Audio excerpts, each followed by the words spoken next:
for us to make the best of our salah, we have to observe the conditions of salah. Number one, make sure that you're doing the salah correctly, because some people, honestly, their wudu is not correct. The way in which they do the ablution. Their salah is not correct. Their ruku', their sujood, the dhikr. Make sure you're doing a valid salah, not a hayyallah salah. A valid salah is one that has an impact. And I tell you, many people, they don't pray correctly. Many people don't. Either they were just, raised up, not knowing the correct way of salah, or since they were young, they prayed in a certain way. Some people don't pray correctly. Their ruku' is not a proper ruku'. Their sujood is not a proper sujood. Their wudu is problematic. So number one, make sure you're doing it correctly. Number two, when you're doing your salah, make sure you try to understand what you're saying and doing. Because God doesn't just want you to bow down and prostrate without knowing why you're doing that. So here's a few tips. Number one, before you begin your salah, prepare a special corner in your room, in your office, in your house, where you would pray. Make sure it's a quiet area. There's not a lot of noise that would distract you. Before you salah, apply perfume to you, your prayer rug, and the room. Because you know what the perfume does? It soothes you and allows you to concentrate. Hence, the Prophet says, if you pray while applying perfume, or let's say cologne for the men, while applying a fragrant smell, your salah is worth 70 times more than the one who prays without perfume. For every salah, keep a nice bottle of cologne or perfume or a fragrant smell. Before you pray, add perfume to the room, to your clothes, to your prayer rug. This helps you concentrate. Very important. Number two, make sure as you're praying, you know what you're doing and saying. If I pray a salah and I didn't pay attention to it, yes, it's not going to benefit me that much. When you say Allahu Akbar, these acts and symbols of salah, make sure you know what they mean. When you say Allahu Akbar, what does that mean? You've seen people who pray, they say Allahu Akbar, right? That means God is greatest. What does that mean? That means put everything behind, your business, your work, your hectic schedule. Focus on your Creator now. Put everything behind you. That's what it means. If you pay attention to the symbolism and the meaning of this takbir, this helps you concentrate on salah and benefiting from your salah. When you go and bow down for God, you're offering your neck for God. Oh God, I'm humble. I'm offering my neck for you. Don't be so arrogant. Because we human beings, we tend to be arrogant.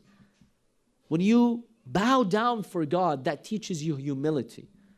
When you do sujood, Imam Ali ibn Abi Talib alayhi salam, many of you are familiar with this hadith.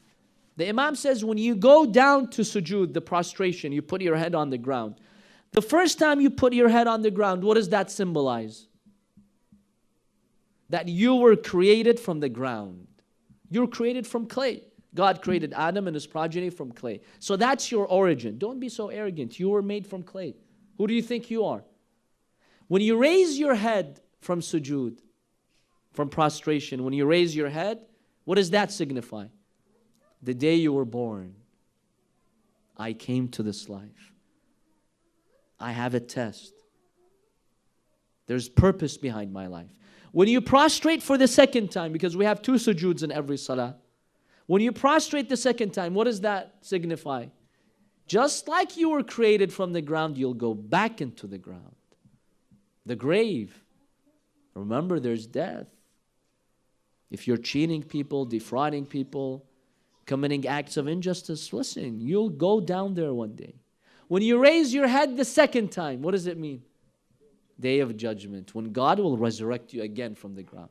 If you pay attention to this, this is the salah that will help you avoid al-fahsha'i wal-munkar. So it's really difficult, but you have to struggle. You know, have you seen in mosque, we don't have one here, but usually where the imam is praying, you call it mihrab. What does mihrab mean in Arabic? Does anyone know? It's derived from the word harb. What does harb mean? Battle, war. Wait a minute, we're praying. Where's the war? It's a battlefield. When you stand to pray, it is a war. It's a battlefield against your evil desires and against the devil, Satan. That's why the devil will try all that he can to distract you. It's really a battle, so take it as a battle. Go prepared. Feeling strong, you want to knock him down. And one of the tools the devil uses to distract you, just to distract you, if you've ever forgotten something, boom, he'll make you remember it in your salah. You know, there's someone, he always loses his glasses. It's like whenever I lose my glasses, I don't know where to find it. Allahu Akbar, I just pray. I remember where it is. Or if you've left your keys somewhere, immediately in your salah, you remember. Or something that happened a month ago, you know. That person, he insulted me and I remained silent. I should have responded that way. I should have used that line against him. Boom, comes in your mind. Why? Shaitan. He's trying to distract you. So if you go prepared, do your wudu correctly, pray correctly, start with the perfume, go into a quiet place where there's not a lot of distractions. Pay attention to what the words you're saying. Pay attention to the symbolism, the takbirah, the ruku', the sujood. You can gradually train yourself to overcome the shaitan, inshallah.